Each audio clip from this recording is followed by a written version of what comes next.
Praise the Lord. நீ விசுவாசித்தால் தேவனுடைய மகிமையை காண்பாய். இயேசுவினோட நெருங்கிய நண்பரான லாசரு மரித்து போனார். இயேசு மரித்து போன லாசருவை 4 நாள் கழித்து ஜீவனோடு திரும்ப மீட்டார். ஹல்லேலூயா.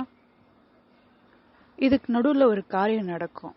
இயேசு கண்ணீர் விட்டார்னு விதத்துல எழுதியிருக்கு. மரித்து போன லாசருவை அவர் எழுப்ப போறாருன்னு இயேசுவுக்கு தெரியும். ஆனாலும் எதுக்கு இயேசு கண்ணீர் விட்டார்? அவங்களுடைய பிள்ளைகள் அலறத பார்த்து இயேசுவின் ஆவி கலங்கி துயரம் அடைந்ததுன்னு வேதத்துல எழுதியிருக்கு.